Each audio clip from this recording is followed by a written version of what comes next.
El primer día que la vi llorar, no hizo ni un solo ruido.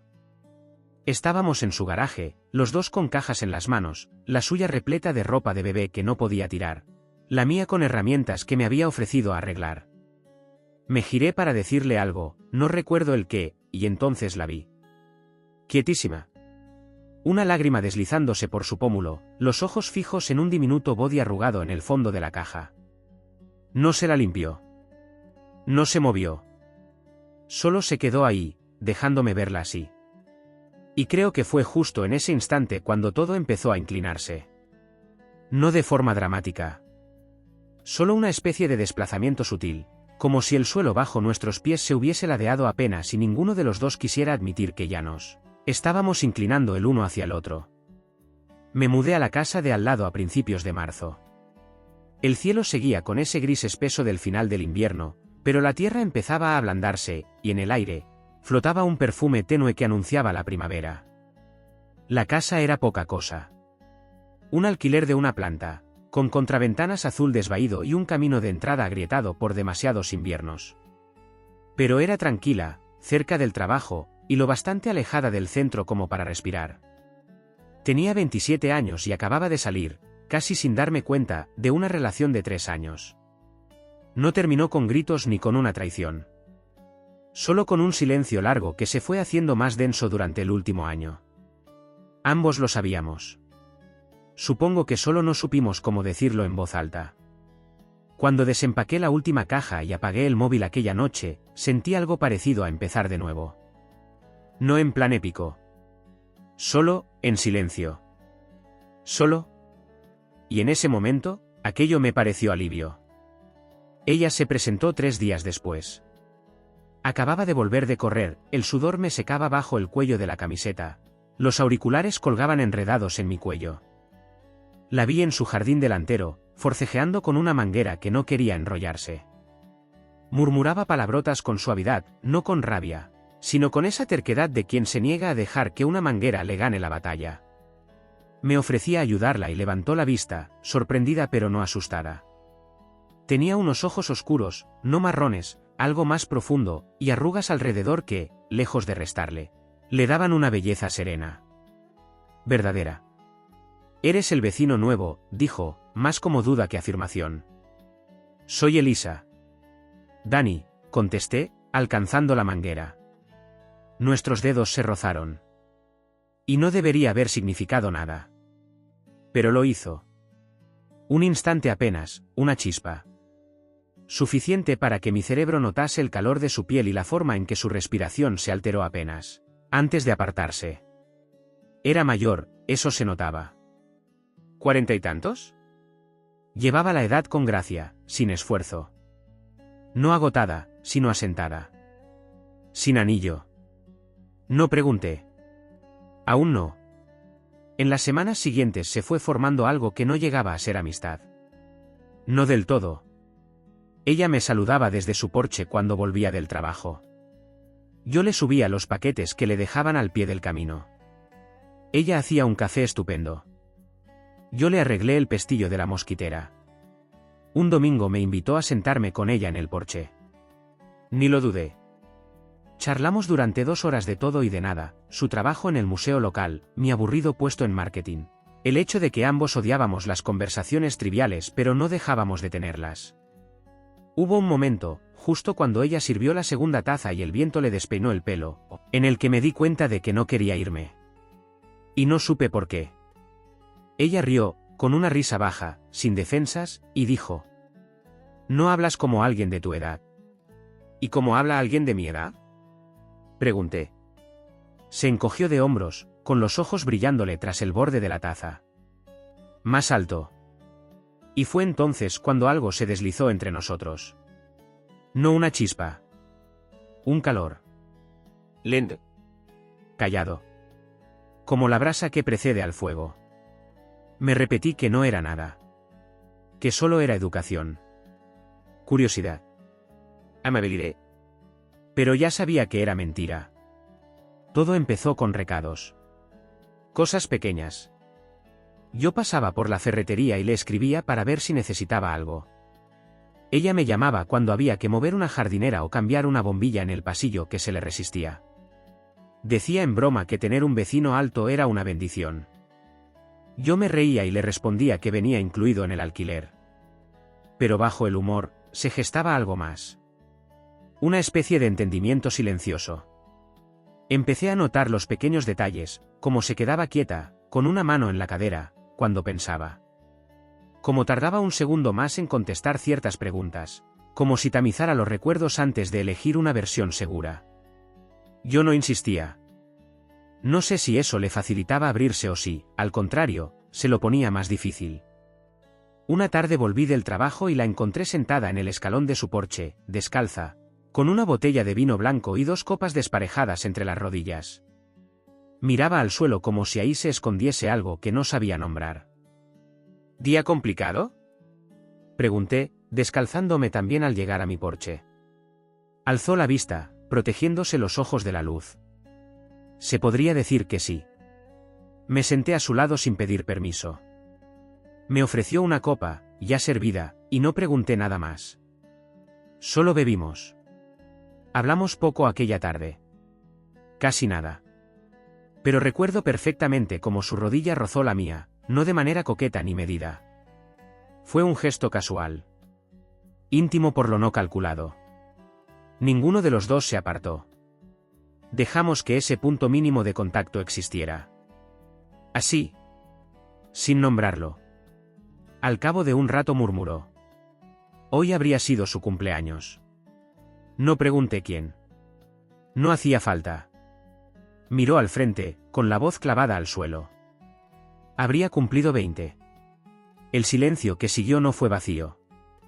Fue denso. Cargado de años que yo no viví, de un duelo que no me pertenecía. Quise decir algo, cualquier cosa. Pero lo único que me salió fue: ¿quieres que me quede un rato? Ella asintió. Y ya está. Más tarde, cuando entró en casa, me quedé en mi porche un buen rato. Miré su ventana. No por invadirla, no por curiosear. Solo, como quien guarda vigilia en nombre de otro. Había algo sagrado en su tristeza. No la ocultaba. No la teatralizaba. Solo estaba ahí. Cruda. Verdadera.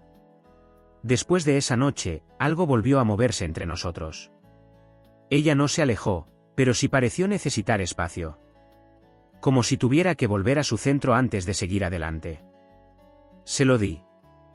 Pero no demasiado. Unos días después, le dejé una nota en el buzón. Sin compromiso. Café en mi porche, si te apetece. 20 minutos más tarde apareció con unos cones de canela. Aquella noche hablamos de música. De sus vinilos antiguos y de mis listas espantosas en Spotify. Se burló de mi algoritmo y yo me metí con un disco de Céline Dion que vi una vez en su estantería. Rió más esa noche que en semanas. En un momento, el viento se levantó, fresco para ser mayo, y se ajustó la chaqueta. Sin pensarlo demasiado, me levanté y volví con una sudadera vieja. Ella la miró, luego me miró a mí, con una ceja alzada. ¿Siempre prestas ropa a mujeres mayores que apenas conoces? Solo a las elegantes, le respondí. Sonrió, despacio. De esa forma tranquila y honesta que se te queda dentro. Se la puso. Le quedaba enorme. Las mangas le cubrían las manos y los hombros caían lo justo para que pareciera más pequeña de lo que era. Y no podía dejar de mirarla. No porque llevara algo mío. No porque imaginara nada. Sino porque había algo en su figura envuelta en mi ropa, sentada en mi porche, que se sentía íntimo. Desproporcionadamente íntimo. Como si, sin palabras, me hubiese dejado entrar en una parte de su vida donde no solía haber visitas. No la toqué. No me acerqué más. Pero por primera vez, me permití desear hacerlo. Y eso me dio miedo. Ese verano se instaló despacio, como si tampoco tuviera prisa. Las tardes se alargaban un poco más cada día, la luz se quedaba aferrada a las fachadas como si no quisiera irse, y en algún momento de junio, Elisa empezó a dejar la puerta de su casa entornada al caer la tarde. Solo la mosquitera cerrada, sin pestillo. Una invitación sin palabras que yo nunca comenté, pero que entendí desde el primer momento. Algunas veces, al pasar de vuelta del trabajo, se oía ya saliendo de su salón. Otras, simplemente el sonido leve de su andar entre habitaciones. ¿Tranquilo? ¿Constante? Un sábado por la mañana me invitó al mercadillo local. No lo llamó cita. Ni siquiera lo insinuó así. Solo dijo: si no tienes planes, me vendría bien una segunda opinión. Estoy buscando una mesita. Yo fingí que era una invitación normal. De vecinos. Gente que comparte calle y se ayuda. Pero esa mañana, me quedé demasiado tiempo delante del espejo. Me cambié de camisa 2 veces. Me recorté la barba con más esmero del habitual. Y sí, me sentí ridículo. Pero no me importó. Ella llevaba un vestido de verano azul desvaído con pequeños lunares blancos. El pelo recogido en un moño suelto, con mechones cayéndole por los pómulos. No parecía que se hubiese arreglado. Solo, era ella. Sin más. Y eso bastaba. Pasamos la mañana caminando uno al lado del otro, revolviendo los trastos y memorias ajenas. Ella levantaba objetos al azar y les inventaba historias absurdas. Un cenicero de estaño que, según ella, había vivido en el despacho de un abogado de divorcios. Una bola de nieve resquebrajada que, juró, había sobrevivido a 3 navidades y una ruptura. Me hacía reír. De verdad. Esa risa que se te escapa sin permiso y se te queda en el cuerpo horas después. Al final encontramos la mesa. Una pieza vieja, con una raya marcada en el centro y patas que no encajaban del todo. Ella pasó la mano por la superficie como si saludara a un recuerdo. Esta, dijo, sin más. La llevamos hasta su casa, y antes de que yo pudiera decir nada, preguntó si podía ayudarla a lijarla. Me quedé. Claro que me quedé. Trabajamos en su garaje, la luz filtrándose entre las rendijas como polvo dorado, y el serrín flotando en el aire como si fuera polen. No fue romántico. No al uso. Pero había algo en cómo nos movíamos alrededor del otro, en cómo nos pasábamos la lija sin mirarnos demasiado, en el roce ocasional de sus dedos contra los míos, que era más íntimo que muchos besos que recordaba. En un momento dado, al inclinarse para sujetar la mesa, su muñeca rozó mi antebrazo. No fue gran cosa. Un instante. Pero lo sentí en todo el cuerpo. Ella no se apartó con rapidez. Solo dejó que durase un poco más de lo necesario. Aquella noche no dormí. Reviví su risa, su forma de mirarme al quitarse el polvo de la mejilla, el modo en que sus ojos se ablandaban cuando hablaba de objetos sin importancia, como si todo, en sus manos, pudiera tener una historia digna. Y algo más. Una sensación que no sabía bien si era culpa o freno. Como si ella, en el fondo, ya estuviera tratando de esconder lo que también empezaba a sentir. Los días siguientes fueron más silenciosos. No la vi en el jardín. Las cortinas permanecieron corridas. Me repetí que no era algo personal. Que habría tenido una semana ocupada. Pero me dolió más de lo que quería reconocer. El miércoles por la tarde dejé una bolsita de café recién molido en su porche. Sin nota. Solo eso. Un gesto pequeño, sin pretensiones. A la mañana siguiente, encontré un papel doblado bajo mi puerta. Gracias. Por el café. Y por la mesa. Y por el silencio cuando lo necesitaba. No desaparecí. Solo necesitaba aire. Nos vemos pronto. Leí ese "nos vemos pronto" 3 veces. Y luego una más. Como si en esas 3 palabras se escondiera todo lo que todavía no nos habíamos dicho. No apareció al día siguiente. Ni al otro. Pero el domingo por la mañana, al abrir las cortinas, escuché su risa desde el porche de enfrente. Su voz, suave, entrecortada por un gesto alegre. Me desperté de golpe, como si mi cuerpo hubiera estado esperando justo ese sonido para activarse. Salí al porche con la camiseta aún arrugada y el pelo alborotado, y allí estaba ella. Sentada en el escalón, piernas cruzadas bajo el albornoz, una taza humeante entre las manos. Al verme, sonrió como si no hubiéramos pasado una semana sin hablarnos. ¿Quieres un poco? Preguntó, levantando la taza. Es el café que me dejaste. Más fuerte de lo que pensaba. Atravesé el césped descalzo y me senté junto a ella sin pedir permiso. El sol acababa de asomar por detrás de los árboles y bañaba todo con esa luz temprana que hace que el mundo parezca más sincero. ¿Siempre madrugas tanto?, pregunté. Solo cuando pienso demasiado, respondió, sin mirarme. Nos quedamos callados. No era un silencio incómodo. Era ese tipo de calma que solo se da entre dos personas que se han ganado la posibilidad de no tener que llenarlo todo de palabras. Después de un rato, giró la cabeza hacia mí. Su rostro tenía esa quietud serena que aparece después de llorar sin que nadie lo vea. He estado preguntándome una cosa. Pregunta, le dije. Tú no, hizo una pausa breve, respiró hondo. Tú no estarás esperando algo, ¿no? No hablaba de café. Ni de tiempo. Lo supe en cuanto oí el cuidado en su voz. Esa forma de colocar las palabras como quien camina descalzo sobre cristales. Tardé un momento en responder. No lo sé. Creo que solo, me gusta estar contigo. No se inmutó. Pero sus hombros bajaron apenas, como si dejara caer algo que llevaba cargando sola. No es que no lo sienta, dijo. Lo que hay. Tú. ¿Esto? Miró su taza como si dentro hubiese respuestas. Es solo que, ya he vivido bastante como para saber lo que cuestan estas cosas. No quise contestar con una frase rápida. No quería parecer seguro. Así que dije la única verdad que tenía. No quiero romper nada. Solo, me siento mejor cuando estoy contigo. Finalmente, me miró. ¿Directa? ¿Clara? Eso es lo que más miedo me da. Sonrió entonces. Una sonrisa triste, dulcísima. Y se levantó despacio, como si aún no quisiera marcharse pero supiera que debía hacerlo. Pásate luego si te apetece. Hice demasiada sopa. Puedes ayudarme a terminarla. Y se fue hacia casa. Esa noche llevé una botella de vino. Ella sirvió la sopa de lentejas en cuencos grandes y encendió velas sin darse cuenta. La mesa era pequeña, nuestras rodillas se rozaron más de una vez. Hablamos.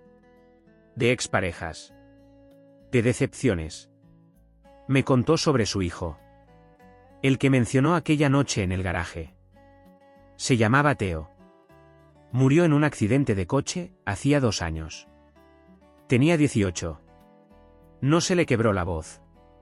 Pero sus dedos se cerraron alrededor de la cuchara, los nudillos blancos. Le dije que no tenía por qué seguir. Ella negó con la cabeza. Deberías saberlo. Si vas a sentarte frente a mí así. Deberías conocer la forma de la casa en la que estás entrando. Después de cenar, nos sentamos en el sofá. Cerca, pero sin tocarnos. La ventana abierta dejaba entrar el canto lejano de los grillos. Sus ojos se veían cansados, pero no derrotados. Eres demasiado bueno para esto, susurró, sin mirarme. Tú quieres algo real. Y yo no sé si puedo darte eso. No necesito nada de ti, le dije. Solo, esto. Lo que sea esto. Fue entonces cuando me tocó por primera vez. Apenas. Una mano sobre la mía. No como posesión. No como promesa. Solo un gesto tembloroso de presencia. Y se quedó ahí. Cálida. ¿Serena?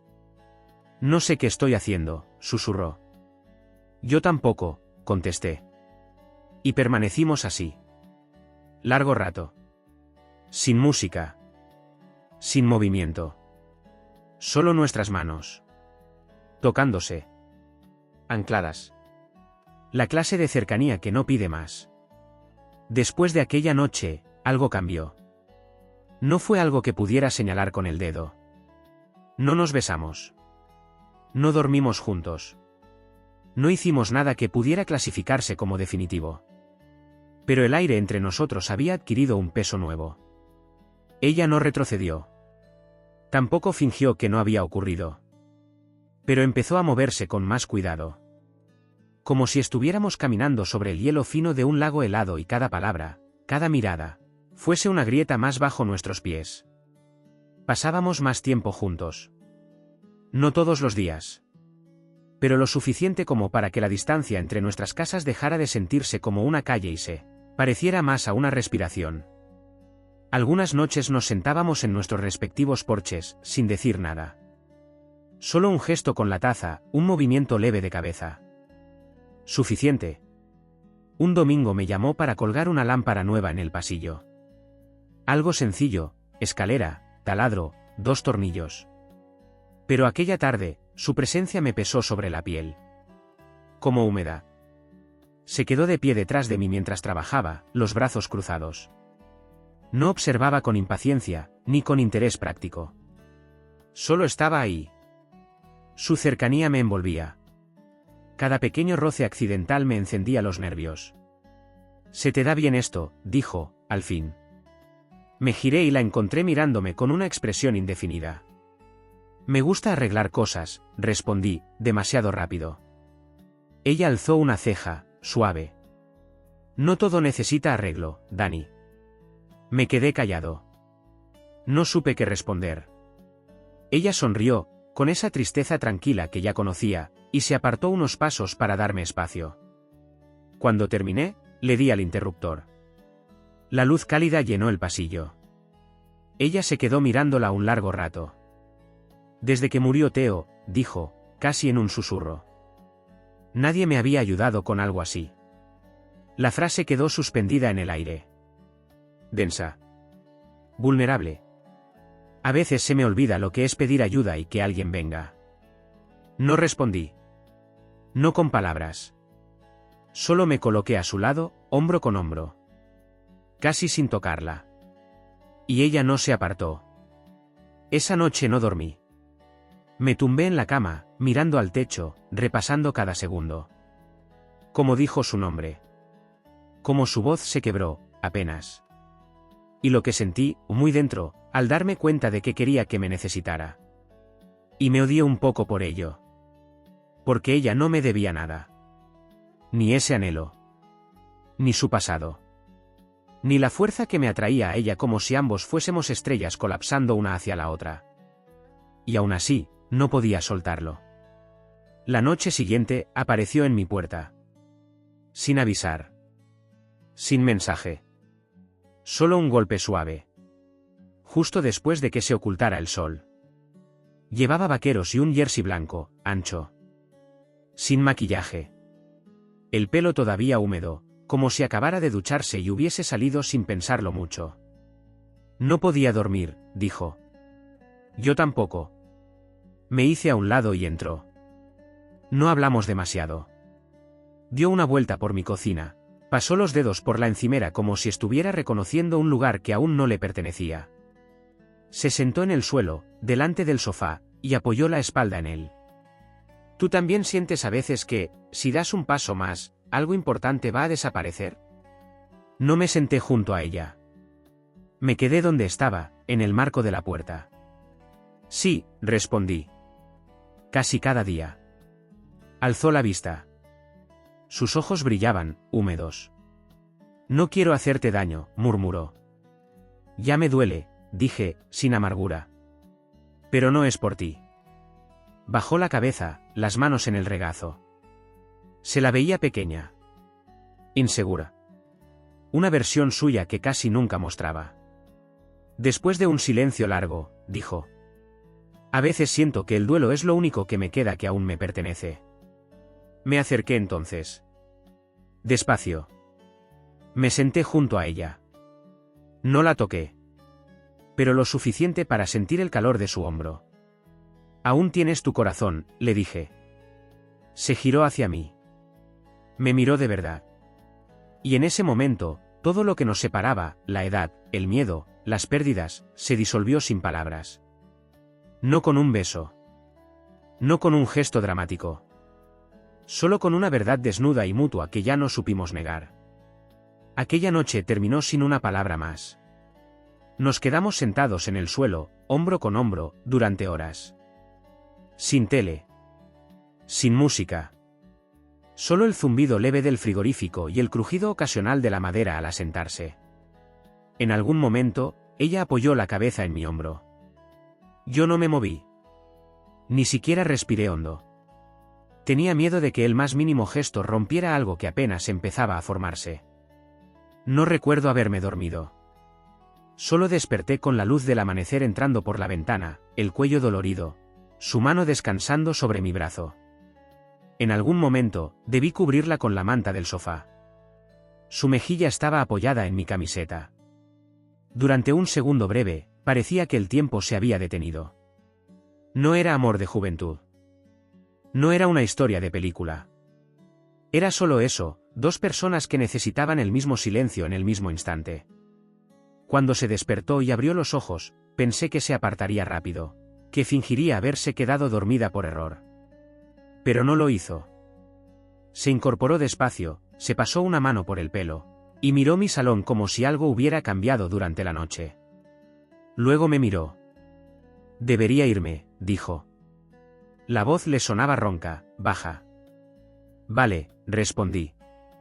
Pero no se levantó enseguida. Me sostuvo la mirada un segundo largo. Luego se puso en pie, recogió su jersey del suelo, y fue hacia la puerta. La acompañé. En el porche, se detuvo. Eres un buen hombre, Danny, dijo. Y no lo dijo como un elogio, sino con una tristeza que parecía vieja. Eres firme. Y ves cosas. No esperaba eso. Quise pedirle que no lo dijera como una despedida. Quise pedirle que se quedara. Pero solo asentí. No tienes que desaparecer. Ella asintió también. No lo haré. Solo, necesito respirar un poco en mi propio aire. Y cruzó el jardín. El sol empezaba a calentar su silueta. No miró atrás. Pasó la semana entera sin señales suyas. Nada. Ni un mensaje.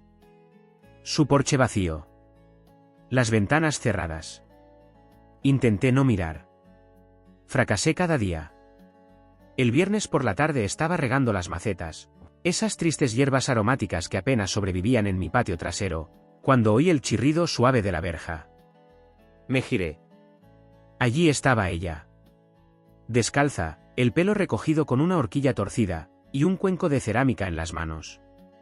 «¿Te dejaste esto en casa?», dijo. Después de la sopa. Ni me había dado cuenta. Gracias. No se marchó. Se acercó, despacio. Me entregó el cuenco. Nuestros dedos se rozaron. Apenas. Pero lo sentí como una descarga. Hay algo que necesito decirte, dijo. Y esta vez su voz no tembló. Esperé. No sé qué es esto. Ni qué podría llegar a ser. Pero cuando estoy contigo, no me siento rota. No me siento solo la madre de alguien. O la viuda de alguien. Me siento. Se detuvo. Tragó saliva. Me siento yo. ¿Solo? ¿Elisa? Ese nombre, dicho así, con esa decisión. Como quien se lo dice a sí misma por primera vez en años. Di un paso. No mucho. Solo lo justo.